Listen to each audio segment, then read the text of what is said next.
Saudara-saudara kekasih Tuhan, Shalom. Kita bersyukur kembali bertemu karena kasih karunia Tuhan yang memelihara kehidupan kita. Hari ini kita akan belajar kebenaran firman Tuhan mengenai talenta dengan judul Talenta yang Tuhan berikan. Mari kita akan membaca kebenaran firman Tuhan di dalam Matius pasal yang ke-25 mulai daripada ayat yang ke-14 sampai 30. Namun untuk mempersingkat bacaan kita ini, karena firman Tuhan ini tentu sudah berulang kali kita membaca dan mendengarkannya, maka beberapa ayat saya tampilkan. Firman Allah di ayat yang ke-15 kita mulai. Yang seorang diberikan 5 talenta, yang seorang lagi 2, dan yang seorang lagi 1. Masing-masing menurut kesanggupannya, lalu ia berangkat. Segera pergilah hamba yang menerima 5 talenta itu. Ia menjalankan uang itu, lalu beroleh laba 5 talenta. Hamba yang menerima 2 talenta itu pun berbuat demikian juga dan berlaba 2 talenta. Tetapi hamba yang menerima 1 talenta itu pergi dan menggali lubang di dalam tanah, lalu menyembunyikan uang tuannya. Lompat ayat 21, maka kata tuannya itu kepadanya, baik sekali perbuatanmu itu, hai hambaku yang baik dan setia. Engkau telah setia dalam perkara kecil, aku akan memberikan kepadamu tanggung jawab dalam perkara yang besar. Masuklah dan turutlah dalam kebahagiaan tuanmu. Lompat ayat 23, maka kata tuannya itu kepadanya, baik sekali perbuatanmu itu, hai hambaku yang baik dan setia. Engkau telah setia memikul tanggung jawab dalam perkara yang kecil.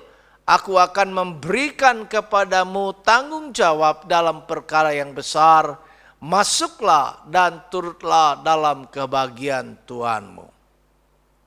Kini datanglah juga hamba yang menerima 1 talenta itu dan berkata, Tuan, aku tahu bahwa Tuhan adalah manusia yang kejam, yang menuai di tempat di mana Tuhan tidak menabur, dan yang memungut dari tempat di mana Tuhan tidak menanam. Karena itu aku takut dan pergi menyembunyikan talenta itu di dalam tanah. Ini terimalah kepunyaan Tuhan. Nah, Bapak Ibu Saudara kekasih Tuhan, talenta berbicara tentang 3 hal. Yang pertama adalah ketika di dalam masa perjanjian baru, maka talenta itu berbicara juga tentang yang sejumlah uang. Sejumlah uang yang begitu besar, yang menurut kamus Alkitab 1 talenta itu 6.000.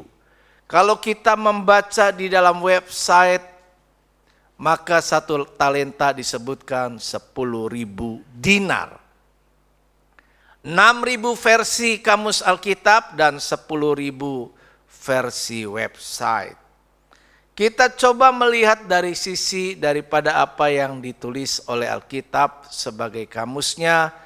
Berdasarkan itu kita coba hitung 6.000 dinar. Kita tahu bahwa di dalam Alkitab menuliskan bahwa upah seseorang itu pada waktu itu dinilai dengan memberi 1 dinar. Maka 6.000 dinar berarti 6.000 hari. 6.000 hari kalau rata-rata 1 bulan adalah 30 hari, maka kita bisa menilainya itu 200 bulan. Gitu ya. Nah, 200 bulan kalau kita coba mengerti sejumlah uang itu, kalau waktu itu adalah 6.000 dinar, yang berarti 6.000 hari kerja, Maka kalau kita pakai UMR, sekarang UMR-nya berapa tuh ya? Kalau UMR-nya misalnya adalah 4.000, maka 4.000 kali 200, 4 juta begitu kan. Kalau dia 4 juta, maka dia menjadi 800 juta. Kalau dia 3,5 juta, maka dia menjadi 700 juta. Jadi kalau 1 talenta dikasih kepada seseorang itu bernilai adalah 700 atau 800 juta atau lebih sesuai dengan UMR yang berlaku, dan itu pun baru UMR, maka kita bisa lihat senilai sejumlah uang yang sangat cukup untuk dapat dikelola. Nah, apalagi yang dapat 5, 2 dan seterusnya. Di dalam perumpamaan Tuhan Yesus. Yang kedua, bahwa talenta berbicara tentang bakat atau kemampuan seseorang.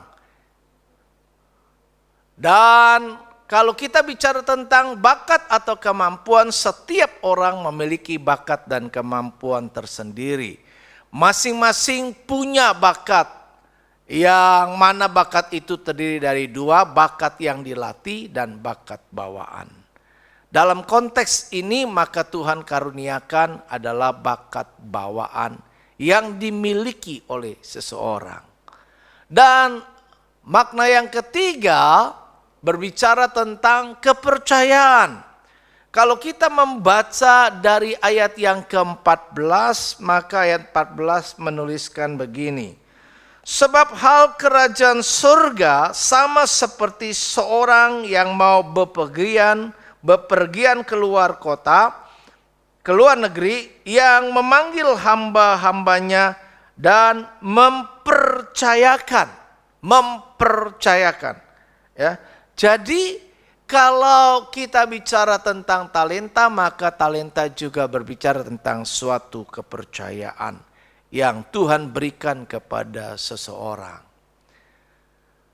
Nah, semua hal yang tadi disebutkan, baik itu sejumlah uang yang begitu besar diberikan kepada seorang atau bakat kemampuan dan mengandung kepercayaan, maka kita akan mengerti bahwa apa yang telah Tuhan karuniakan, dan karena itu kita meyakini bahwa semua itu adalah pemberian Tuhan dan bukan kepemilikan kita atau hak seseorang.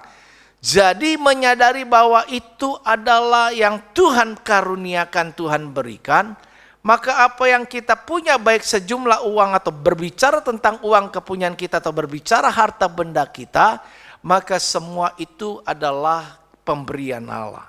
Kalau bicara kemampuan bakat yang kita miliki, maka itu pun berbicara tentang kepemilikan Tuhan dan bukan kepemilikan kita. Kita hanya dititipkan oleh Tuhan. Dan itu pun dituliskan oleh Alkitab sesuai dengan kemampuan masing-masing orang. Nah, selanjutnya kita bisa lihat di sini bahwa apa yang Tuhan berikan, karena itu bukan karena milik kita, maka tentunya harus ada pertanggungjawaban pada akhirnya yang diberikan oleh manusia, oleh kita sekalian, sebagai yang menerima kepercayaan Tuhan itu. Sehingga pada satu ketika apa yang telah kita terima itu perlu kita pertanggungjawabkan di hadapan Tuhan.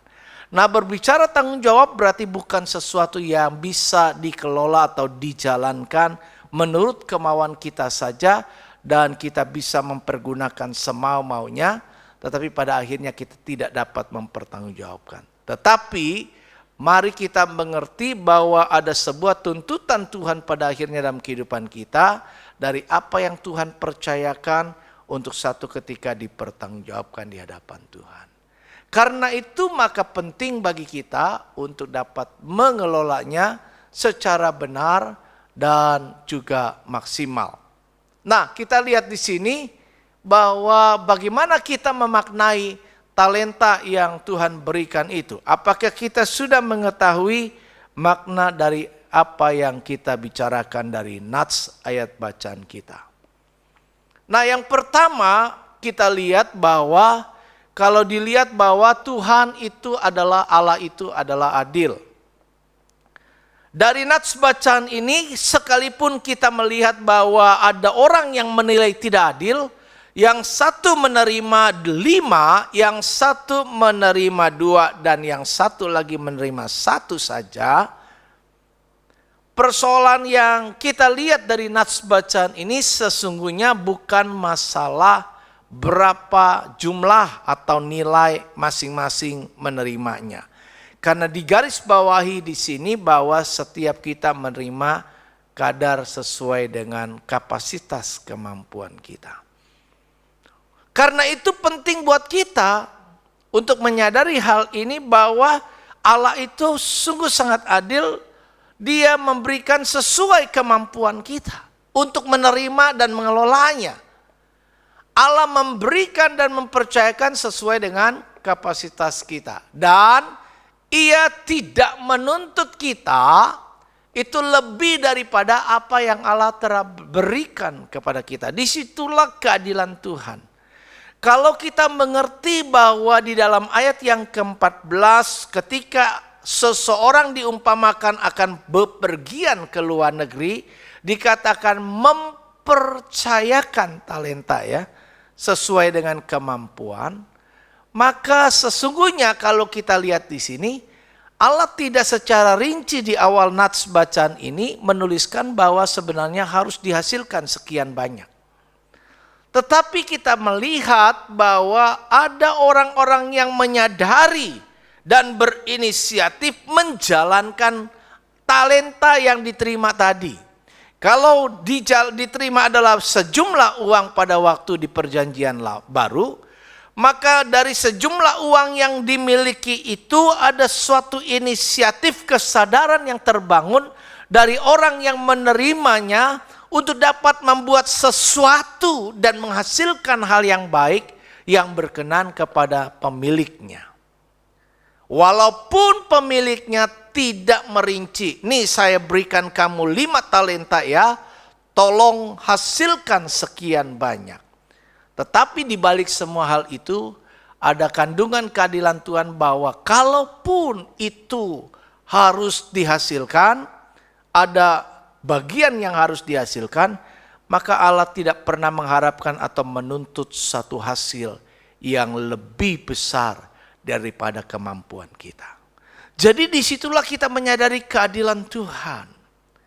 Kalau saya menerima kapasitas kemampuan seperti saya punya saat ini, maka ketika saya berusaha berinisiatif mengerjakan hal itu, karena saya menyadari itu pemberian dan kepercayaan Tuhan yang saya terima, maka apa yang saya dapat hasilkan tentu sebatas Tuhan sudah batasi.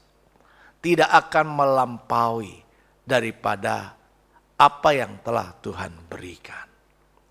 Kalau Tuhan berikan sebenarnya pada kapasitas atau speed kayak mobil, kan dibatasi. Kita punya ada mobil yang speednya 160, ada yang 180, ada yang 200 dalam speed kapasitas. Jadi mobil itu tidak akan mungkin dikendarai melampaui batas speed yang ada. Bahkan terkadang lebih sering kita menggunakannya masih di bawah batas maksimal speed yang dimiliki kemampuan oleh kendaraan itu. Demikian pun kehidupan kita. Sebenarnya ada sesuatu yang bisa kita maksimalkan ketimbang daripada apa yang sedang ataupun sudah kita lakukan. Coba kita lihat nanti di sini. Tetapi kita lihat di sini mengandung makna Tuhan itu adil. Dia tidak pernah menuntut sesuatu yang lebih dari kemampuan kita. Ya, kalau diberikan seseorang 5 talenta, maka yang pasti setidaknya hasilkanlah 5 talenta. Kalau 2, Tuhan tidak pernah menuntut, dia 5 loh, kok kamu cuma 2. Karena Tuhan berikan 2, maka kapasitas kemampuan yang bisa dihasilkan orang itu Tuhan mengerti cuma 2. Maka Tuhan menerima itu sebagai hal yang maksimal. Demikian pun sebenarnya kalau orang menerima 1, maka sebenarnya kalau dia bisa menghasilkan 1 lagi, maka itu pun perkataan Tuhan akan sama. Kenapa saya menyoroti tadi beberapa ayat yang saya sebutkan? Maka dikatakan di sana ketika ada orang yang datang membawa 5 talenta lebihnya daripada apa yang telah ia terima, maka ia berkata kepada orang itu, baik sekali perbuatanmu, hai hambaku yang baik dan setia. Ya, melakukan demikian. Kalimat yang serupa diucapkan Tuhan, pujian ya, diucapkan Tuhan kepada orang yang datang dengan menghasilkan 2 talenta. Jadi kalau Tuhan menilai sama, berarti di sini Tuhan adil, tidak melihat dari sisi kapasitas yang ada. Jadi setiap kita jangan pernah berpikir merujuk kepada orang, ya terang aja dia bisa melakukan ini karena dia punya kemampuan lebih dan seterusnya. Kita tidak perlu membanding-bandingkan satu di antara lainnya, tetapi marilah yang menjadi harapan Tuhan kepada kita, hasilkanlah sesuai dengan kapasitas kemampuan yang Tuhan berikan. Anak muda punya kemampuan lebih, maka anak muda menghasilkan lebih. Orang-orang dewasa demikian bisa lebih lagi, maka dia bisa menghasilkan yang lebih. Mungkin anak-anak kecil, sekolah minggu atau ibu-ibu yang sudah lanjut usia nggak bisa banyak berbuat seperti orang muda, maka dia bisa melakukan perannya sesuai dengan apa yang ada. Kan dari situ menunjukkan bahwa kita mengapresiasi apa yang telah Tuhan percayakan kepada kita.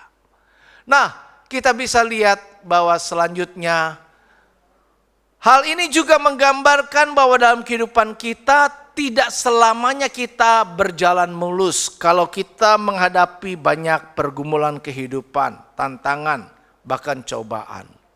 Dengan pengertian bahwa Allah itu adil, maka sebenarnya kemampuan kita dalam mengatasi persoalan pergumulan kehidupan kita pun tidak akan melampaui kemampuan kapasitas kita.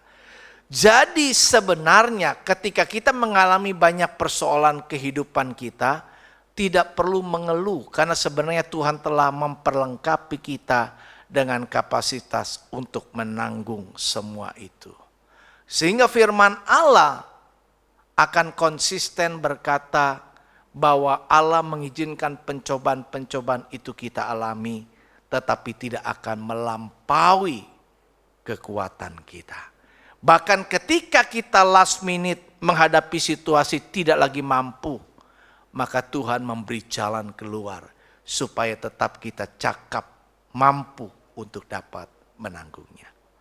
Jadi dalam konteks ini sebenarnya kita bisa lihat bahwa Allah itu begitu adil dan firman-Nya selalu konsisten dalam berbagai bentuk hal lainnya. Seharusnya kita pun demikian. Konsisten dalam hidup kita di berbagai bidang yang lain. Tidak hanya satu hal kita lakukan, tetapi di tempat lain tidak.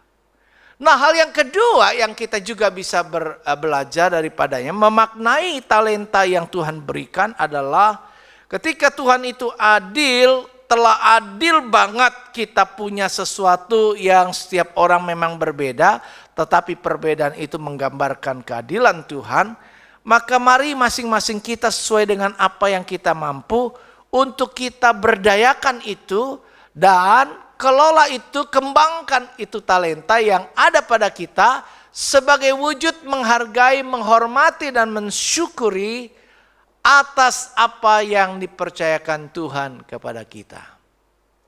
Sekali lagi bukan masalah banyak atau kuantiti ya, yang Tuhan berikan kepada kita berapa banyak, tetapi di sini masalahnya adalah bagaimana attitude kita untuk menerima semua yang telah Tuhan berikan di dalam pengelolaannya, proses dalam pengelolaannya, manajemen kita, bagaimana kita memanage semua yang kita punya supaya hal itu kembali bagi hormat kemuliaan Tuhan.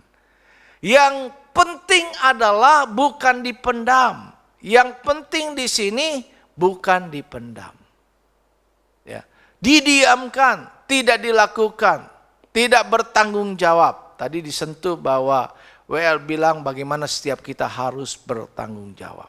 Bertanggung jawab atas diri kita sendiri. Bertanggung jawab atas apa yang kita miliki, yang Tuhan percayakan kepada kita. Nah, firman Allah katakan, layanilah seorang akan yang lain sesuai dengan karunia yang telah diperoleh tiap-tiap orang sebagai pengurus yang baik dari kasih karunia Allah.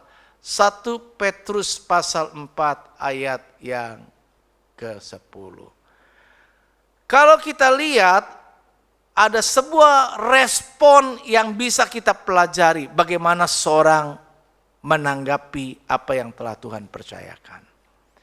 Yang 5 dan 2 sama-sama dipuji oleh Tuhan karena ada inisiatif, sekalipun Allah tidak memberikan sebuah instruksi rinci bagaimana hal itu perlu dikelola. Namun orang itu menjalankan dalam pengertian dia memberdayakan dan mengembangkan apa yang dia punya, maka dia dengan bangga datang kepada Tuhan mempertanggungjawabkan hal itu. Ini Tuhan, dari apa yang telah Tuhan berikan kepada saya telah menghasilkan keuntungan laba untuk kemuliaan Tuhan sekian. Nah, kita bisa lihat di sini ketika setelah 5 dan 2 memberikan pertanggungjawabkan di hadapan Tuhan, tetapi yang satu melihat, mereka tentunya mendengar, yang kelompok yang satu ini yang menerima 1 talenta. Waktu dia lihat, wah ini orang dipuji, waktu dia lihat, wah ini orang hebat ya, dapat sesuatu menghasilkan sementara dirinya tidak. Apa yang terjadi? Kalau kita lihat mungkin kita bekerja, teman-teman kita yang lain, wah dapat pujian, berhasil, dipuji oleh bos atau atasan kita. Lantas bagaimana kita yang tidak mengerjakan atau menjalankan apa-apa dalam mempertanggungjawabkan hal itu? Nah, kita bisa lihat di sini adalah jelas ada sebuah attitude yang tidak baik dari orang yang menerima 1 talenta tadi. Dia lihat, wah orang lain dipuji sementara dia tidak mengerjakan di saat dia harus mempertanggungjawabkan. Maka biasanya orang yang tidak melakukan bagiannya itu cenderung defensif, cenderung membela diri sendiri, cenderung protektif, coba melindungi diri sendiri. Jadi dengan cara sebelum tuannya itu menuntut sesuatu, sebelum tuannya itu membicarakan, kamu kok nggak seperti yang lain itu. Dia berpikir seperti itu, ada sebuah ketakutan yang dimiliki oleh orang yang punya 1 talenta tadi, sehingga yang dia lakukan bukan minta ampun, maaf dan sebagainya, tetapi menyerang.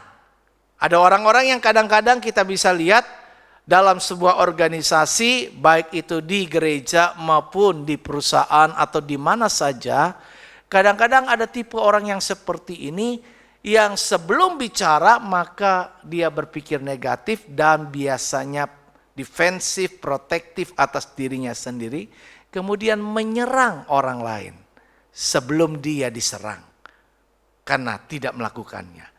Jadi dia mengatakan kepada tuannya, Tuhan adalah Tuhan yang kejam. Dia berpikir negatif. Tuhan menabur, Tuhan menuai di tempat yang tidak menabur. Dan seterusnya. Jadi menyerang tuannya dulu, padahal sebenarnya dia punya ketakutan atas kelemahan dirinya yang tidak mengerjakan bagiannya. Sehingga dikatakan juga oleh Alkitab nas bacaan tadi, bahwa orang yang punya 1 tadi takut. Jelas punya ketakutan. Takut. Kenapa orang menjadi takut? Karena tidak mengerjakan bagiannya. Jadi kalau ada perasaan takut di dalam diri kita menghadapi kematian dan mempertanggungjawabkan kehidupan kita, mungkin kita bertanya, apakah selama hidup kita ini kita sudah mempersiapkan diri dengan mengerjakan bagian-bagian kita. Sehingga ketika pujian kita naikkan bahwa kita rindu berada di sana, nggak cuma sekedar pujian, tapi karena memang kita sudah siap dan mempertanggungjawabkan hal itu, sudah mengerjakan bagian kita. Sehingga pada waktunya kita mempertanggungjawabkan, tidak pernah menyalahkan Tuhan. Tidak pernah berpikir negatif, tidak menyerang siapapun. Dalam organisasi kita tidak perlu mempersalahkan orang lain, tapi kerjakanlah bagian kita. Karena sesungguhnya keadilan Tuhan tadi bisa kita pahami, kalau tadi orang yang katanya punya banyak, kepadanya dipercayakan banyak, diberikan lagi. Ya, artinya semua yang kita hasilkan, percayalah Tuhan tidak pernah mau menerima itu cuma sekedar bagi dirinya. Tetapi ketika kita memang melakukannya bagi kemuliaan Allah, maka kemuliaan yang diterima Tuhan akan dikembalikan kepada kita. Maka pujian yang berkata kita akan dibawa dari kemuliaan kepada kemuliaan, oleh karena kita sudah mengerjakan apa yang menjadi kehendak Tuhan dalam hidup kita. Jadi akan terjadi banyak hal yang kita akan terima. Kalau kita menerima yang pertama dengan kemampuan ini, maka kita punya kemampuan akan semakin berkembang. Karena kita mengerjakannya. Tapi orang yang tidak mengerjakan itu, tidak melatih diri, dia punya kemampuan ya itu doang, terbatas. Tidak menjadi orang yang punya kemampuan lebih. Maka daripada itu yuk mari ketika kita diberikan kesempatan, kemarin kan kita bicara bahwa bagaimana kita menghargai waktu, menghormati waktu yang ada. Maka bicara tentang kesempatan, kita nggak bisa create kesempatan, membuat kesempatan bagi diri kita sendiri. Tapi ketika Tuhan berikan kesempatan, mari terima itu. Mari terima. Punya mentalitas yang baik. Karena ini bicara sikap hati kita. Kalau kita diberi kesempatan melayani, jangan pernah menolak. Karena memang itu kesempatan yang Tuhan berikan kepada kita. Mari dengan attitude yang baik kita berpikir, inilah kesempatan untuk mengembangkan diri.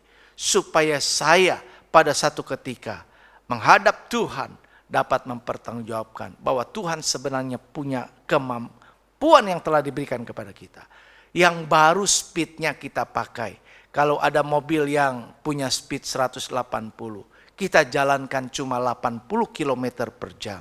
Sebenarnya kita bisa lebih daripada itu. Untuk bisa kecepatan lebih tinggi dan mencapai tujuan lebih cepat. Jadi yuk mari kita berdayakan dan kembangkan kemampuan kita tadi ya. Karena itu juga di dalam 2 Timotius 1 ayat 6 berkata, karena itulah aku peringatkan engkau untuk mengobarkan karunia Allah yang ada padamu oleh penumpangan tanganku atasmu. Dikobarkan, dinyalakan, dihidupkan.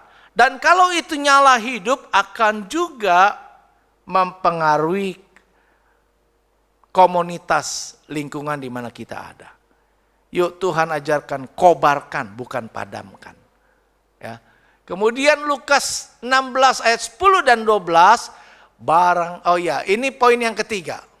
Poin yang ketiga yang kita bisa maknai dari talenta selain daripada tadi Allah itu adil dan kita dituntut untuk bisa mengembangkan, memberdayakan apa yang Tuhan telah percayakan, maka poin yang ketiga kita bisa maknai dari talenta yang Tuhan berikan ini bahwa Tuhan menghendaki kita setia. Setialah dalam segala hal. Karena Allah adil, Allah itu konsisten. Kalau Dia mengembalikan semua yang kita hasilkan bagi kita sehingga terjadi pelipat gandaan di dalam diri kita. Maka konsistensi firman Tuhan kita bisa lihat dalam kapasitas kehidupan kita sehari-hari.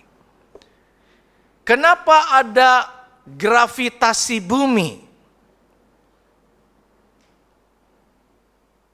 Karena Allah mendesain supaya apa yang dilempar ke atas akan turun kembali ke bawah. Segala sesuatu yang kita kerjakan buat Tuhan akan kembali efeknya bagi kepentingan, bagi kita sendiri. Jadi lempar, gak usah khawatir. Wah saya nanti kalau saya lakukan ini, saya akan begini. Oh kalau saya begini dan seterusnya. Firman Tuhan katakan kalau engkau tidak setia dalam hal mamon, bicara tentang harta benda, bicara tentang keuangan kita, kalau engkau tidak setia dalam hal itu, tidak mengelolanya itu dalam keadaan yang baik setia, maka bagaimana bisa engkau juga setia dalam hal-hal yang rohani seperti ini. Jadi praktek-praktek kehidupan yang kita jalani dalam kehidupan kita sehari-hari, itu akan melatih kita dalam hal yang rohani. Jadi nggak mungkin kita, wah kalau dalam hal pekerjaan kita baik setia, tapi dalam hal kerohanian tidak. Tidak baik, tidak mungkin hal itu kita berkata saya mengasihi Tuhan tetapi tidak mengasihi sesama. Maka firman Tuhan konsisten juga berkata, ya, kalau engkau tidak bisa mengasihi apa yang kelihatan, bagaimana mungkin engkau bisa mengasihi Tuhan yang tidak kelihatan. Bagaimana konsistensi Tuhan di sini kita bisa lihat. Bagaimana dia secara alamiah juga menetapkan gravitasi bumi. Supaya apapun yang dilempar ke Tuhan akan kembali kepada kita. Jadi sebenarnya kalau kita mau mengalami pelipat gandaan, buatlah sesuatu bagi Tuhan. Semakin banyak kita dapat, kita berikan kepada kemuliaan Allah, maka semakin besar kita akan dapatkan. Nah, dalam konteks itu dituntut kesetiaan dalam segala hal. Firman katakan dalam Lukas 16 ayat 10-12, barang siapa setia dalam perkara-perkara kecil, ia setia juga dalam perkara-perkara besar. Dan barang siapa tidak benar dalam perkara-perkara kecil, ia tidak benar juga dalam perkara-perkara besar. Jadi jikalau kamu tidak setia dalam hal mamon yang tidak jujur, siapakah yang akan mempercayakan kepadamu harta yang sesungguhnya? Yang tadi saya coba gambarkan. Bahwa dalam hal kita kalau tidak setia dalam hal pengelolaan keuangan kita, tidak bisa mempertanggungjawabkan itu di hadapan Tuhan, maka bagaimana kita juga bisa setia siapa yang mau mempercayakan dalam hal-hal yang rohani. Jadi yuk setia, mulai dari hal yang kecil, karena dari hal yang kecil itu akan membuktikan bahwa akan Tuhan limpahkan kepercayaan lebih. Kalau yang satu seandainya setia dalam perkara yang kecil, walaupun ia terima satu, maka Tuhan akan tambahkan. Kita lihat dalam firman tadi, yang 5 yang lebih besar sudah dipercayakan, yang satu yang gak bisa kelola diambil daripadanya dan diberikan kepada yang mana? Yang 5. Supaya orang yang punya kapasitas lebih, semakin lebih. Firman Tuhan juga konsisten berkata di dalam Wahyu, yang kudus hendaklah dia semakin kudus. Yang benar semakin benar. Tapi yang rusak semakin rusak. Itulah konteks ayat yang sangat konsisten. Tuhan berkata, kalau Tuhan kita konsisten, orang-orang yang memiliki karakter Kristus, orang-orang yang memiliki karakter ilahi, pasti juga punya karakter konsisten dalam semua hal. Jadi kalau kita konsisten dalam semua hal, berarti kita akan setia dalam banyak perkara. Bahkan semua perkara. Dan jikalau kamu tidak setia dalam harta orang lain, firman Tuhan selanjutnya berkata, siapakah yang akan menyerahkan hartamu sendiri kepadamu? Jadi kita telah belajar bagaimana Tuhan baik itu telah menyimpan, kan pernah kita baca firman di dalam bahasan kita.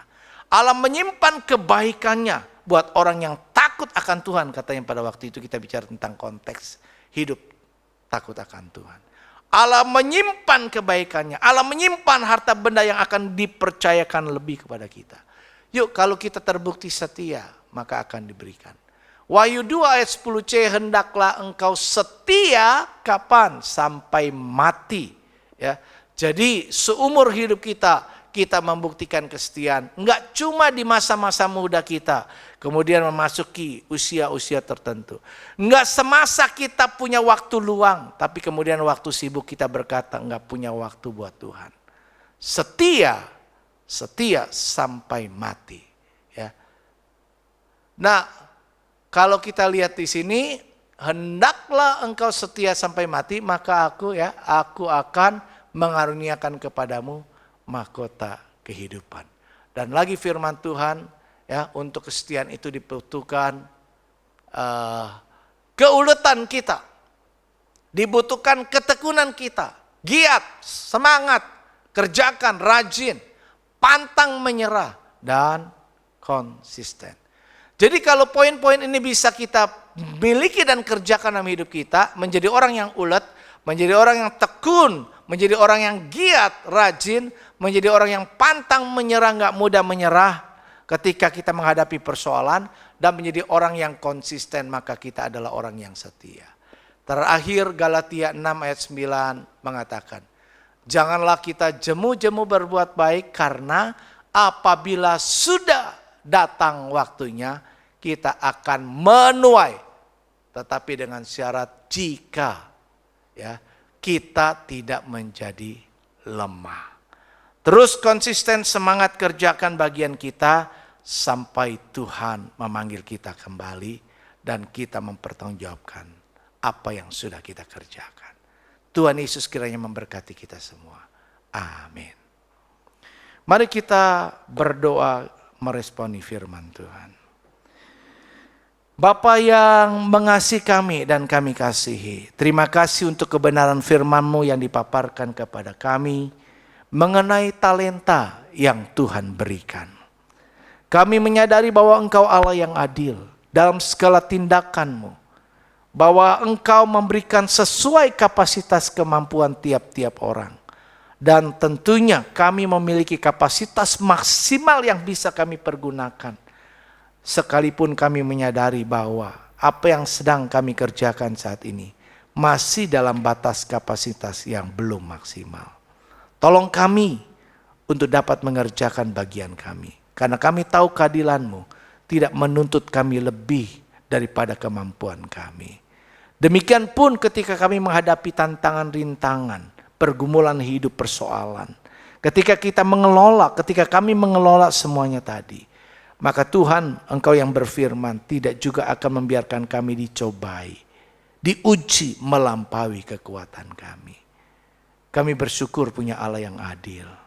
Kami juga telah diajar bagaimana kami perlu memberdayakan dan mengelola apa yang telah Tuhan percayakan. Sebagai bentuk kami menghargai Tuhan, menghormati Tuhan dari apa yang telah Tuhan karuniakan kepada kami. Kami tahu bahwa semua itu juga pada akhirnya akan mendatangkan kebaikan buat kami. Karena itu Engkau menciptakan gravitasi bumi. Apa yang kami buat Tuhan akan datang kembali untuk kami. Sehingga hidup kami semakin berlipat kali ganda. Kalau kami memberi uang, maka uang itu akan terus berlipat ganda atas hidup kami. Kalau kami mengerjakan bakat kemampuan kami untuk kemuliaan Tuhan, maka kemampuan kami akan semakin bertambah-tambah. Sehingga kami semakin dapat mengerjakan lebih, bahkan lebih besar daripada apa yang Tuhan Yesus pernah lakukan di bumi ini. Itulah firman-Mu. Dan pada akhirnya Engkau menuntut kami setia sampai mati. Kami tidak jemu-jemu, tidak menjadi lemah, tapi kami tetap ulet, kami tetap giat, tidak pantang menyerah, pantang menyerah. Dan kemudian kami juga dapat konsisten dalam semua hal. Sehingga dengan demikian, pada akhir kehidupan kami dapat mempertanggungjawabkan itu. Tidak seperti orang yang punya satu talenta, yang sifatnya defensif, protektif, berpikir negatif, dan menyerang. Tetapi sebaliknya, kami dapat memberi semua itu dengan pertanggungjawaban yang benar di hadapan Tuhan. Terima kasih. Apa yang telah kami dengar, meteraikanlah itu dalam hati kami. Sehingga kami selalu mengingatnya. Roh Kudus mampukan kami menjadi pelaku-pelaku firman-Mu. Sehingga ketika kami telah mendengar firman Tuhan, kami dapat mengerjakannya.